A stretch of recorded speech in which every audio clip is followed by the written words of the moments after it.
സമസ്തയും മുസ്ലിം ലീഗും ഉൾപ്പെടെ മതപണ്ഡിതരും നേതാക്കളും പലപ്പോഴായി നടത്തിയ സ്ത്രീ വിരുദ്ധ അല്ലെങ്കിൽ വിചിത്ര പ്രസ്താവനകൾ വലിയ വിമർശനങ്ങൾക്ക് വഴിവെക്കാറുണ്ട്.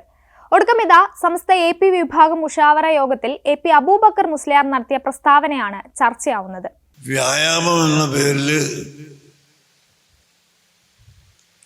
ഒരു പദ്ധതി ആരംഭിച്ച് എല്ലാ കുഗ്രാമങ്ങളിലും ടൗണുകളിലും അതിനുള്ള സൗകര്യങ്ങൾ ഏർപ്പെടുത്തിക്കൊണ്ടിരിക്കുന്ന പല സദസ്സുകളെ സംബന്ധിച്ചും നമ്മൾ അന്വേഷിച്ച് നോക്കുമ്പോൾ സ്ത്രീകളും പുരുഷന്മാരും ഇടകലർന്നുകൊണ്ട്, എന്ന് മാത്രമല്ല സ്ത്രീകൾ അവരുടെ ശരീരം പോലും തുറന്നുകൊണ്ട് ഈ വ്യായാമത്തിൽ ഏർപ്പെടുകയും സ്ത്രീ പുരുഷൻ തമ്മിൽ കാണലും നോക്കലും ഹറാമാണെന്ന ഈ ഒരു ധാരണ പോലും ഇല്ലാതെയാക്കി നാശങ്ങളും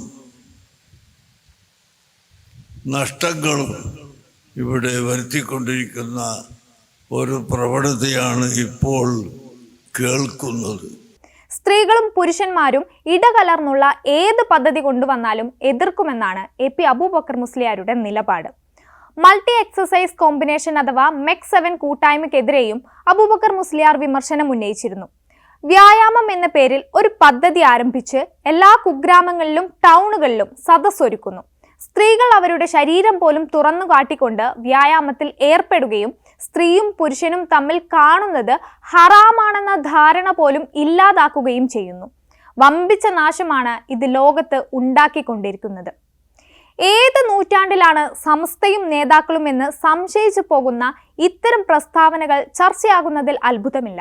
എന്നാൽ ഈ കാലത്തും നേതാക്കൾക്ക് മാറി ചിന്തിക്കാൻ കഴിയുന്നില്ലേ എന്നതാണ് വലിയ ചോദ്യം. അടങ്ങി ഒതുങ്ങി വീട്ടിൽ കഴിയൂ, പുരുഷന്മാരുടെ കണ്ണെത്താത്തിടത്ത് ജീവിക്കൂ എന്ന് സ്ത്രീകളോട് ആജ്ഞാപിക്കുന്നതിന് പകരം സ്ത്രീയെയും അവളുടെ ശരീരത്തെയും ബഹുമാനിക്കൂ എന്ന് എന്തുകൊണ്ട് നേതാക്കൾ തങ്ങളുടെ സമൂഹത്തിലെ പുരുഷന്മാരോട് ആഹ്വാനം ചെയ്യുന്നില്ല?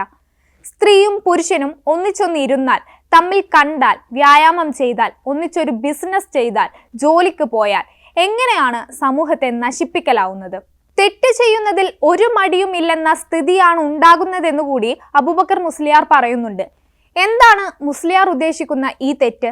സ്വയം പര്യാപ്തതയുടെ കാലത്ത് സ്വന്തം വസ്ത്രധാരണ മുതൽ ശരീരത്തിന്റെ ഘടനയും ഭക്ഷണ രീതിയും വരെ മറ്റൊരാളാണ് തീരുമാനിക്കുന്നതെങ്കിൽ ഒരുപക്ഷെ അത് സ്ത്രീ സമൂഹത്തിന് അംഗീകരിക്കാൻ കഴിയില്ല.